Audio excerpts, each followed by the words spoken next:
అందరికీ నమస్కారం. ఏమి నడుస్తున్నాయో ఆంధ్రప్రదేశ్లో ప్రస్తుతం అంటే ఋషికొండను తవ్వేసి జగన్మోహన్ రెడ్డి తన విలాసాల కోసం కట్టుకున్నటువంటి ప్యాలెస్ తాలూకు ఫోటోలు వీడియోలన్నీ కూడా సోషల్ మీడియాలో హల్చల్ చేస్తున్నాయి. అది మనం కూడా విశ్లేషణ చేద్దాం. స్నానం చేయడానికి బాత్రూంలో ఒక బాత్ టబ్ వాల్యూ 26 లక్షలు. అలాంటి బాత్రూమ్ మొత్తం 8-11 ఉన్నాయంట. టాయిలెట్లో వెస్ట్రన్ కబోర్డు, దాని కాస్ట్ 30 లక్షలు. దాని పక్కన ఉండే పైపులు, వాటి ట్రిమ్ సెట్ మొత్తం వాల్యూ 1,27,000. ఏం మామూలు ట్యాపులతో పోసుకుంటే నీళ్లు రావేమో ఆయనకి. ప్రతి బాత్రూమ్ లో కూడా శాంసంగ్ ఏసీ క్యాసెట్ ఒక్కొక్కటి 1,25,000. మొత్తం ఒక్కొక్క బాత్రూమ్ వాల్యూ ₹1,00,00,000 పైనే. తర్వాత ప్యాలెస్ మొత్తం కింద అంతా Italian career marble grade A quality మొత్తం వాడాడు. తర్వాత పెద్ద పెద్ద ఇంటీరియర్ ఉన్నటువంటి ద్వారాలు బయట, వాటి ఇంటీరియర్ కాస్టే సెంటర్లో కనపడడానికి 56 లక్షలు. ఒక్కొక్క బెడ్రూమ్ కాస్ట్ మొత్తం 7 బ్లాకులు ఉన్నాయి.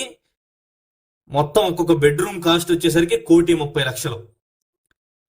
ఎవరైనా వస్తే, సీఎంతో మాట్లాడడానికి ఎవరైనా వస్తే కూర్చోవడానికి ఉన్నటువంటి టేబుళ్ళు, రౌండ్ టేబుళ్ళు, మరియు పక్కన ఉన్నటువంటి కొన్ని సిట్టింగ్ పోస్చర్ లో ఉన్నటువంటి మొత్తం అన్నిటి కాస్ట్ చూసుకుంటే ఆ సామాను వాల్యూనే 30 కోట్ల పైన.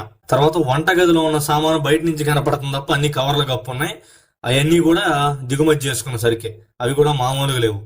ఓవరాల్ గా మొత్తం ప్యాలెస్ యొక్క ఖర్చు 550 కోట్లు, 7 బ్లాకులు. డజన్ సీట్లు కూడా రాని పార్టీ గురించి ఎందుకులే విమర్శించడం అని సానుభూతి చూపిద్దాం అనుకుంటా. కానీ అసలు ఈ స్థాయిలో వీళ్ళు ఇంత తప్పుల మీద తప్పులు చేసుకుంటారు, ఎక్కడ స్కాములు. నాకు తెలిసి ఇదంతా ఆరంభం మాత్రమే. వీళ్ళు చేసినటువంటి అవినీతిని ఒక్కోటి ఈ ప్రభుత్వం బయటికి తీసే అవకాశాలు అయితే కనబడుతున్నాయి. ఇప్పుడు దీనికి వైసీపీ చెప్తున్న సంజాయిషి ఏంటంటే, విశాఖను మేము పరిపాలన మరియు ఆర్థిక రాజధానిగా ప్రకటించాం కదా, ప్రధానమంత్రి రాష్ట్రపతి వస్తే మరి సదుపాయాలు మంచిగా ఉండాలి కదా, కాబట్టి మేము కట్టాము. అది ప్రభుత్వం బిల్డింగు, జగన్మోహన్ రెడ్డికి ఎలాంటి సంబంధం లేదు అని చెప్పి. కానీ 7 బ్లాకుల్లో ఒక బ్లాకు సీఎంఓ ఇంటి కింద, సీఎంఓ కార్యాలయం కింద క్లియర్ గా రాసుంది అక్కడ.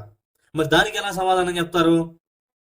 ఇక హైలైట్ అయిన విషయం ఏంటంటే, ఒక పేదోడు ఇల్లు కట్టుకోవడానికి సెంటు స్థలం జాలే అని స్థలం ఇచ్చినటువంటి ఈ వైసీపీ ప్రభుత్వం జగన్మోహన్ రెడ్డి బాత్రూమ్ 2 సెంట్లు ఎట్ట కట్టుకుంటాడు అంటే, ఆయన బాత్రూమ్ కున్నటువంటి ఇది కూడా ఒక పేదోడి ఇంటికి లేదా?